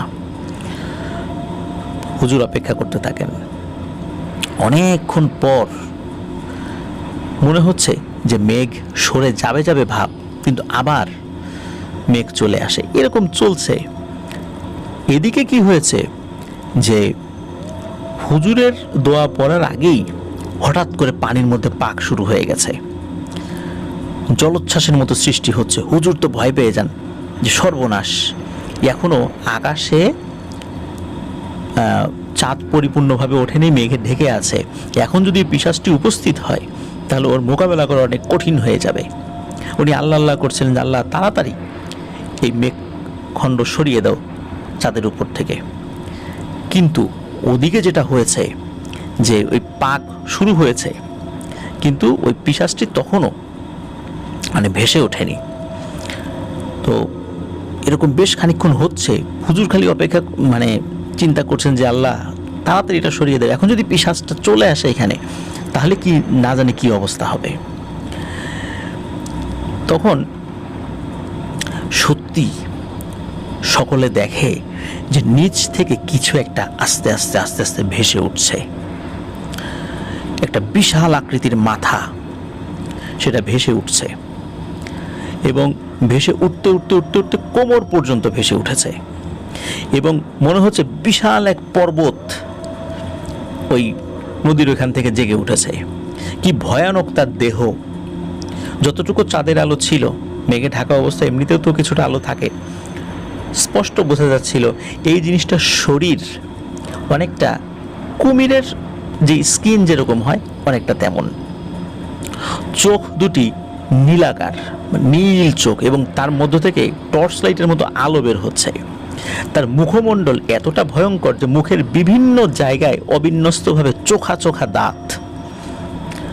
আর মুখটা মানুষের মতো ঠিক না, চোখ আছে, মুখ আছে, নাক আছে, এটা বোঝা যায়, কিন্তু চেহারাটা এত বিভৎস, এটা আসলে কোনো মানুষের পক্ষে দেখে মানে সহ্য করার মতো না আর কি। ওই দৃশ্য দেখে ওই সিরাজুলের চাচা ওই সার্কেলের মধ্যেই সেন্সলেস হয়ে গেছেন, আর সিরাজুলের বাবা লা ইলাহা ইল্লাল্লাহ সুবহানাকা ইন্নী কুনতু মিনাজ জালিমিন এইটা পড়ছেন আর চোখ বন্ধ করে মধ্যে বসে আছেন, বাইরে বেরোনো নিষেধ। হুজুর তো তখন দোয়া পড়া শুরু করেন, আর উপায় নাই, পিশাচটা ভেসে উঠেছে আকাশের থেকে, ওই মেঘ তখনও সরেনি।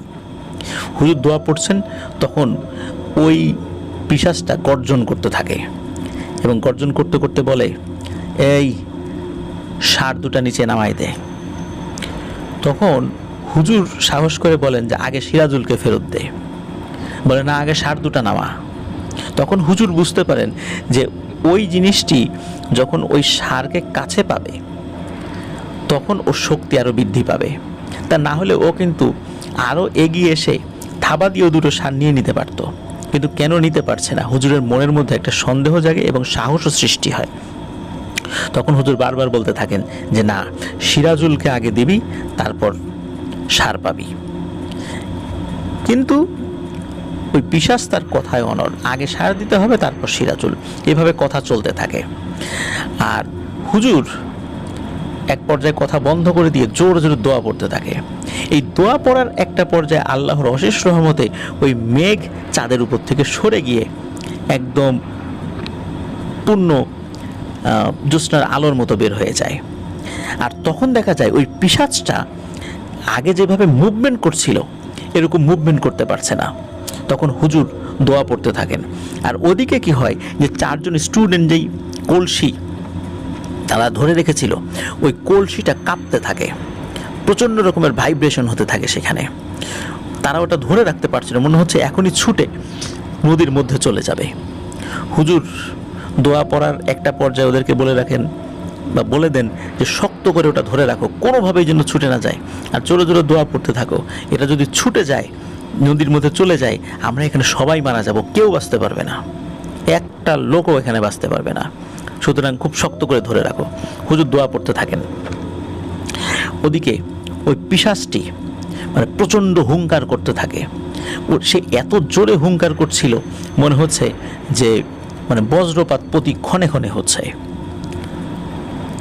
একটা পর্যায়ে দেখা গেল ওই পিশাচটি ক্রমান্বয়ে দুর্বল হয়ে আসছে, এবং আস্তে আস্তে যখন দুর্বল হয়ে আসছে তখন হুজুর বুঝতে পারেন যে পিশাচের শক্তি কমে আসছে। আল্লাহর কালামের কাছে ওর শক্তি আসলে কিছুই না, আস্তে আস্তে সে দুর্বল হয়ে পড়ছে। তখন পিশাচ হুজুরকে বলে ওঠে যে তোরা মানুষ জাতি আসলে খুব খারাপ। আচ্ছা, আমি কি কোনো অন্যায় করেছিলাম? আমি কি আমার জলাশয় ছেড়ে আমি এসে মানুষকে ডিস্টার্ব করেছিলাম? তা তো করি নাই, বরং মানুষ আমাকে আমার সম্প্রদায় থেকে, আমার পরিবার থেকে বিচ্ছিন্ন করে তাদেরকে দিয়ে তাদের উদ্দেশ্য হাসিল করার জন্য, মানে আমাকে দিয়ে তাদের উদ্দেশ্য হাসিল করার জন্য কাজ করিয়েছে। আমি তো নিজে কখনো আসি নাই মানুষের কাছে বিরক্ত করার জন্য, কিন্তু কেন আমাকে তোরা এই কাজটা করতে বাধ্য করলি? তারপর আমাকে আর একটা জায়গা পাঠালো, সেখানে আমি বন্দী হইলাম, আমি আর যেতে পারলাম না। এখানে আমি বন্দী আছি, আমি যেতে পারছি না, আমি আজাদি চাই, আমি মুক্তি চাই, কিন্তু তোরা আমাকে খেপিয়েছিস। তোদেরকে না মেরে আমি যাব না, আমি সর্বোচ্চ চেষ্টা করব তোদেরকে হত্যা করার জন্য। তখন হুজুর বলে ওঠে, পারবি না, ইনশাল্লাহ তোকে আমরা আবার বন্দী করব। তখন এভাবে কথা কাটাকাটি হতে থাকে, আর হুজুর এর ভিতরে দোয়া পড়তে থাকেন। একটা পর্যায়ে কি হয়, হুজুর তার পকেটের ভেতর থেকে একটা পুটলি বের করেন এবং পুটলির গিট খুলতে থাকেন, এবং খোলার পরে ওই ছাত্ররা দেখতে পেয়েছেন ওর ভিতরে উজ্জ্বল সাদা রঙের কিছু একটা চিকমিক করছে। এটা যে আসলে কি জিনিস এটা জানা যায়নি। ওই জিনিসটা যখন হুজুর নদীর পানিতে ছিটিয়ে দেন তখন নদীর পানি কি হয়, মনে হচ্ছে ফুলে উঠেছে, ওইখানে ফুলে উঠে পার ভাসিয়ে নিয়ে যাচ্ছে, এমন একটা অবস্থা। আর ওই পিশাচটি ছটফট করতে থাকে এবং আস্তে আস্তে ধোঁয়ার মতো আকার হতে থাকে, মানে পিশাচের ওই শরীরটা আস্তে আস্তে ধোঁয়ার মতো হয়ে যাচ্ছে। তখন হুজুর তার ছাত্রদেরকে বলে, তোমরা শক্ত করে ধরে রাখো ওই কলসটা। আর কলস তখন আরও বেশি ভাইব্রেশন মানে নড়াচড়া শুরু করে। এদিকে তারাও শক্ত করে ধরে রেখেছে। একটা পর্যায়ে কি হয়, ওই ধোঁয়াটা চোখা হয়ে সাঁ করে এসে ওই কলসের মধ্যে ঢুকে যায়। আর হুজুর দৌড়ে গিয়ে ওই যেই পুটলিটা ছিল ওই পুটলিটা ওই কলসের মুখের মধ্যে ঢুকিয়ে দেন এবং একটা কাপড় জাতীয় কিছু দিয়ে ওর মুখটা আটকে দেন। এবং কিছু সময় পরে আর একটা জিনিস উনি সাথে করে নিয়ে এসেছিলেন শক্ত জাতীয় কিছু, সেটা দিয়ে আবার কলসের মুখটা আটকে দেন। ওই কলসের মাপ অনুযায়ী, মুখের মাপ অনুযায়ী একটা জিনিস উনি আগে থেকে বা ক্যাপ জাতীয় কিছু উনি আগে থেকে প্রস্তুত করে রেখেছিলেন।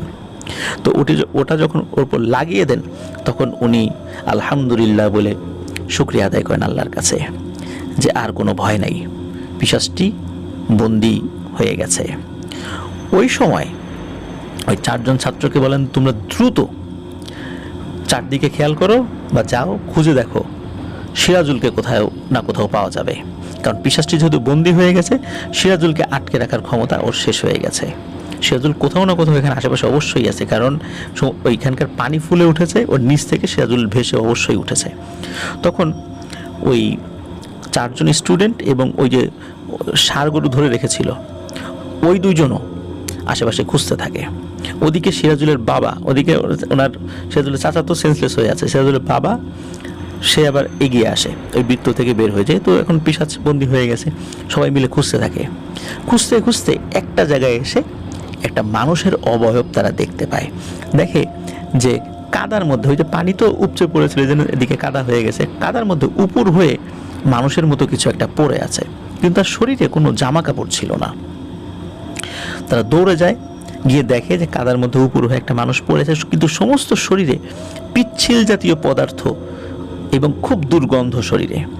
হুজুর বলেন একজনকে যে দ্রুত নদী থেকে কিছু পানি ওঠাও, ওর শরীরটা পরিষ্কার করায় দাও, আর তোমাদের মধ্যে একজন তার জুব্বাটা খুলে ফেলো এবং ওর শরীরে এটা মুড়িয়ে দাও, ওকে দ্রুত বাড়িতে নিয়ে যেতে হবে।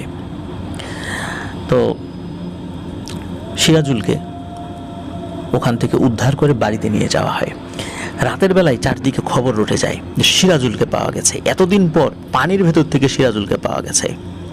এখন সিরাজুলকে জীবিত না মৃত তখনও বোঝা যাচ্ছিল না, তবে তাকে যখন পরিষ্কার পরিচ্ছন্ন করানো হয় তখন মনে হলো যে সিরাজুলের শ্বাস প্রশ্বাস ফেরত এসেছে, সে নিঃশ্বাস নিচ্ছে। আর তারপরে হুজুর তার মতো করে ঝাড়ফুঁক শুরু করেন।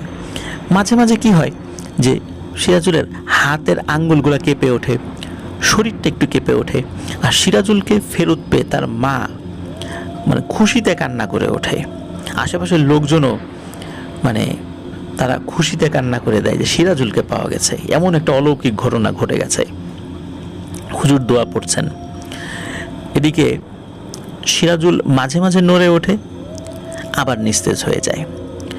ভোর রাতে একদম ফজরের আজানের সময় সিরাজুলের শরীরটা 3-4 বার ঝাঁকুনি দিয়ে ওঠে এবং এরপরে সিরাজুল নিস্তেজ হয়ে যায়। পরে দেখা গেল সিরাজুল মারা গেছে। সিরাজুল বলে যেতে পারেনি আসলে পানির নিচে তার সাথে কি হয়েছিল। সিরাজুলের মৃত্যুতে পরিবারের সবাই যেই একটু আগে খুশির কান্না করেছিল সেটা তখন দুঃখের কান্নায় রূপান্তরিত হয়। উপস্থিত সবাই কান্না করতে থাকে। এমন একটা ঘটনা, অলৌকিক ঘটনা, সবাই দেখে তো আসলেই অবাক হয়েছিল। সিরাজুলকে পেয়ে সবাই খুশি হয়েছিল, কিন্তু আবার সিরাজুলের মৃত্যু সবার মনের মধ্যে বিষাদের ছায়া হয়ে আসে। সিরাজুল মারা যায়। সকলের কান্নায় হুজুরের চোখেও পানি চলে আসে। হুজুর শুধু একটি কথাই বলেন যে আল্লাহ তার ভাগ্য যেভাবে রেখেছিলেন সেটাই হয়েছে, তা না হলে এত চেষ্টা করার পরেও আমরা সিরাজুলকে বাঁচাতে পারলাম না কেন। আর আমি এত ঝুঁকি নিলাম, তারপরও মা বাবার কোলে তার সন্তানকে জীবিত অবস্থায় ফেরত দিয়েছি সত্য, কিন্তু এখন তো সে মৃত। সিরাজুল মারা গেল। পরদিন সকালবেলা নিয়ম অনুযায়ী তাকে দাফন কাফন করানো হয়। তারপর তার জানাজা পড়ান সেই চাঁদপুরের পীর সাহেব হুজুরই। জানাজায় উপস্থিত সকলের উদ্দেশ্যে চাঁদপুরের হুজুর বলেন, আপনারা জানেন ইতিমধ্যে কি হয়েছে, কিন্তু রাত্রে যে এত ঘটনা ঘটেছে, ভয়ঙ্কর গর্জন, আপনারা কিন্তু এটা কেউ শুনতে পাননি। এটাই এক রহস্য। আর একটা চরম ভুল কাজ হয়েছিল, সেটি হলো যখন একজন সিদ্ধ পুরুষ উনি যখন এই পিশাচটাকে কলসে বন্দি করেছিলেন, তাকে ভুল করে তিনি তার অনুগত জিনদেরকে দিয়ে পানিতে ডুবিয়ে দিয়েছিলেন। আসলে এটাই ভুল কাজ হয়েছে, কারণ সে হলো পানির জিন, তাকে পানিতে ডুবিয়ে দেওয়া হয়েছে। কোনো না কোনোভাবে তার মুক্তির সুযোগ ছিল এবং সেটি হয়ে গেছিল। আর আমি যে কাজটি করেছি, আমার ছাত্রদেরকে দিয়ে মাটির অনেক গভীরে কোনো একটা জায়গায় এই কলসটাকে পুঁতে দিয়েছি, ও আর কখনোই যেন বেরোতে না পারে। যদি কখনো মাটির ওই গভীর থেকে কেউ ওই কলসটা বের করে এবং সেটার মুখ খুলে দেয়, এবং আল্লাহ যদি ওর হায়াত ওই পর্যন্ত রাখে, তাহলে সে আবার বের হয়ে তাণ্ডব চালাবে। এটা সত্য, ওই পিশাচটার সাথে খুবই অন্যায় করা হয়েছে, কারণ সে ছিল সম্রাট, তাকে গোলাম বানানো হয়েছে মানুষ তার নিজের খায়েশ পূরণের জন্য। তার পরিবার থেকে শত শত বছর ধরে তাকে বিচ্যুত রাখা হয়েছে, এমন একটা মায়াজাল সৃষ্টি করে রাখা হয়েছে যেটার কারণে তার পরিবার এবং তার প্রজারা তাকে কখনোই খুঁজে পেত না। একটা বিভ্রান্তির মধ্যে সবসময় তারা থাকতো। এই বিভ্রান্তি কেটে যেত যদি সে আগের শক্তি ফিরে পেত। সে আগের শক্তি ফিরে পাওয়ার জন্য মরিয়া ছিল। সে বারবার কাজ করে দিত, বলতো আজাদি চাই, আমার আজাদি চাই, কিন্তু সে আজাদি কখনো পায়নি। আমি তাকে ছেড়ে দিতে পারতাম, কিন্তু সেই অবস্থায় সে ছিল না। সে এত রাগান্বিত ছিল, ওই সময় তার সাথে নেগোসিয়েশন করার মতো কোনো উপায় ছিল না। আমি যে তাকে বলবো তোমাকে আজাদি দিচ্ছি, তুমি চলে যাও, সেই উপায় তার কোনোভাবেই ছিল না। বরং সে আমাদের সবাইকে হত্যা করত। নিহায়েত বাধ্য হয়েই আমি এই কাজটি করেছি, আল্লাহ আমাকে ক্ষমা করুন। হুজুর কিন্তু প্রথমে তার যেই মুখবির জিন, তাদের কাছ থেকে এই পুরো তথ্যগুলো কিন্তু তিনি পেয়েছিলেন। তারপরে উনি এই বিষয়গুলো সম্পর্কে যখন সম্যক অবগত হন, তারপর উনি কাজ করা আরম্ভ করেন এবং পরবর্তীতে সিরাজুলের জানাজার পর উপস্থিত লোকদের উদ্দেশ্যে এই ঘটনা তিনি উল্লেখ করেন।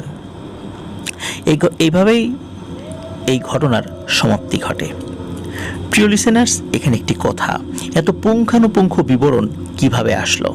এই যে 6 জন স্টুডেন্ট, এই 6 জন স্টুডেন্টের মধ্যে একজনের বাড়ি ছিল শরীয়তপুরে, তার নাম ছিল আব্দুল্লাহ।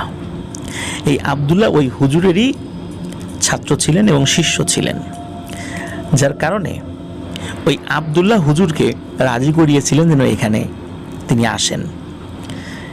যার ফলশ্রুতিতে তিনি আসেন, মানে তাকে একটু কনভিন্স করার একটা ব্যাপার ছিল।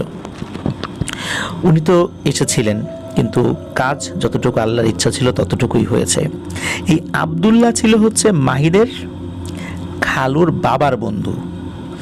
আব্দুল্লাহ তার লেখাপড়া শেষ করে আবার শরীয়তপুরে ফেরত আসেন এবং আব্দুল্লাহ কিন্তু একাধিকবার এই মাহিদের খালুর বাবার কাছে এই গল্পগুলোর পুঙ্খানুপুঙ্খ বিবরণ দিয়েছেন। আব্দুল্লাহ মারা গেছেন অনেক আগে, মাহিদের খালুর আব্বাও মারা গেছেন। মাহিদের খালুর আব্বার কাছ থেকে মাহিদের খালুরা, মানে ভাই বোনেরা, তারা এই ঘটনাটি শুনেছিলেন এবং ঘটনাটি বেশ এলোমেলো ছিল। বিভিন্নভাবে আবারও গুছিয়ে সুন্দর করে সেটি আমাদেরকে মাহিদ উপস্থাপন করেছেন। মাহিদের কাছ থেকে সৌমিত্র রয় আমাকে দিয়েছেন এবং আমি আপনাদের সামনে প্রিয় লিসেনার্স উপস্থাপন করলাম। প্রিয় লিসেনার্স, এই জায়গাটায় কয়েকটি কথা আমি বলতে চাই। সেটি হলো যে জিনদেরকে নিজেদের খায়েশ পূরণের জন্য কোনোভাবেই বশীভূত করে তাদেরকে দিয়ে কাজ করানো জায়েজ নেই, এটি সম্পূর্ণ হারাম। অনেক মুসলিম সাধকদের মধ্যেও এই বিষয়টি দেখা যায় যে তিনি জিন সাধক, তার কাছে অনেক জিন আছে, যিনি জিন পালেন। এই জিনিসগুলো কিন্তু জায়েজ নেই। হ্যাঁ, কোনো ব্যক্তির আমলের কারণে কোনো জিন যদি তার সহবতে আসে, মানে তাকে সঙ্গ দেয়, তার কাছ থেকে দ্বীনি ইলম শিক্ষা করে, নিজে থেকেই যদি কোনো কাজ করে দিতে চায়, সেই বিষয়টা সম্পূর্ণ আলাদা। কিন্তু তাদের ইচ্ছার বিরুদ্ধে কোনো কিছু করতে বাধ্য করানো যাবে না, এই জিনিসটি সম্পূর্ণ নিষিদ্ধ। আরেকটি বিষয় সেটি হলো যে যখন ওই সিদ্ধ পুরুষ যিনি একজন ধার্মিক ব্যক্তি ছিলেন হিন্দু ধর্মের, তো তিনি যখন ওই জিনকে বন্দি করার পর তার অনুগত জিনদেরকে দিয়ে ওটা পানিতে ডুবিয়ে দেন, তখন কিন্তু আরেকজন তান্ত্রিক ছিল যে ওই পিশাচকে সেখানে পাঠিয়েছিলেন, কিন্তু সে কিন্তু তার পিশাচ সম্প্রদায়কে দিয়ে ওই কলসের মুখ উন্মোচন করতে সক্ষম হননি। তো এটার পিছনে একটা ঐতিহাসিক ব্যাপার কাজ করে, যেটা ঐতিহাসিক সত্য। আমাকে এই বিষয়টি বলেছিলেন, আপনার আসিফ আলী ভাইয়ের কথা মনে আছে, তার একাধিক ঘটনা কিন্তু আমি বলেছি আমাদের চ্যানেলে। তো আসিফ আলী ভাই ইসলামের ইতিহাস এই বিষয়ের স্টুডেন্ট আর কি। তো উনি বলেছিলেন যখন তারেক বিন জিয়াদ উনি যখন জিব্রাল্টার প্রণালী পার হবেন তার আগে, মানে মরক্কোর এখানে, তো সেখানে একটা জায়গায় তিনি বেশ কিছু মানে ধনরত্ন একটা জায়গায় দেখতে পেয়েছিলেন, একটা বিশেষ জায়গায়। তো সেখানে তিনি তার অনুগতদেরকে ওই জায়গায় হাত দিতে নিষেধ করেছিলেন, কিন্তু একজন কৌতূহলবশত একটা বোতল দেখতে পান, একাধিক বোতল ছিল সেখানে, ওই বোতলের মুখ খুলে ফেলেন। হঠাৎ ভেতর থেকে ধোঁয়ার মতো বের হয়ে আসে এবং প্রকাণ্ড এক দানবের আকৃতি ধারণ করে। কিন্তু দানব বের হয়ে উপস্থিত সবাইকে দেখে সালাম দিয়ে বলেন যে আমি বহুকাল যাবৎ এখানে বন্দি ছিলাম, এখানে যতগুলো বোতল দেখতে পাচ্ছেন এর মধ্যে আমার সঙ্গী সাথীরা বন্দি আছে, আমাদেরকে বন্দি করে রাখা হয়েছিল, কিন্তু আমাদের সম্প্রদায়ের কেউ এই মুখগুলো খুলতে সক্ষম না। আপনারা যদি আমাদেরকে মুক্ত করেন কৃতজ্ঞ থাকব। কোনো বিশেষ কারণে হয়তোবা তাদেরকে মুক্ত করা হয়নি। যখন তারেক বিন জিয়াদ উনি যখন জাহাজ নিয়ে যাচ্ছিলেন, তখন ওনার সাথে সঙ্গী সাথীরা দেখেছিল ওই দানবটি ও জাহাজের যে মাস্তুলের উপরে এসে বসেছে এবং দীর্ঘ সময় সেখানে ছিল, কিন্তু কারো কোনো ক্ষতি করেনি, চুপচাপ বসেছিল এবং অনুরোধ করেছিল আপনারা যদি এই কাজটি করেন কৃতজ্ঞ থাকব। তো এটা আসলে কি হয়েছিল, কতদূর কি হয়েছিল এটা আমি ঠিক জানি না। আসিফ আলী ভাই বলেছিলেন যে এরকম একটা ঘটনা ওই সময় ঘটেছিল। তো যাই হোক প্রিয় লিসেনার্স, আমি জানি না এই ঘটনাটি আপনাদের কেমন লেগেছে, শুধু এতটুকু আপনাদের কাছে বলতে চাই যে আপনাদের কাছে কি মনে হয় এই ঘটনায় হিরোকে আর ভিলেনকে, ওই পিশাচটি কি ভিলেন নাকি পিশাচটি আসলে সত্যিকারের হিরো, যাকে তার সম্প্রদায় থেকে বিচ্ছিন্ন করে শত শত বছর ধরে রাখা হয়েছে, বারবার তাকে বন্দি করা হয়েছে, সে আকুতি জানাতো আজাদির আকুতি, মুক্তির আকুতি, কিন্তু মানুষ তার স্বার্থ হাসিলের জন্য তাকে ব্যবহার করেছে, শেষ পর্যন্ত সে মুক্তি পায়নি, তাকে আবারও বন্দি করে রাখা হয়েছে। কে জানে আবার হয়তো বা কেউ গুপ্তধন আছে মনে করে সেটা খুলে ফেলবে এবং তখনই সেটা আবারও বের হয়ে আসবে, আবারও হয়তো বা তাণ্ডব চালাবে, অথবা সে তার পরিবারের কাছে ফেরত যাবে। আর এই ঘটনায় ভিলেনকে, সেই তান্ত্রিক না কে এখানে ভিলেন, কি মনে হয় প্রিয় লিসেনার্স আপনাদের কাছে? হুজুর কিন্তু যিনি পীর সাহেব ছিলেন উনি চাইলেও তাকে আসলে বন্দি না করে থাকতে পারছিলেন না, কারণ সে ওই অবস্থায় ছিল না নেগোসিয়েশন করার মতো, কারণ না হলে সে সবাইকে হত্যা করে ফেলতো, তিনি বাধ্য ছিলেন। কিন্তু এই যে পিশাচকে তার জায়গা থেকে নিয়ে এসে এই কাজগুলো করানো হলো, এটা কি আসলেই মানুষ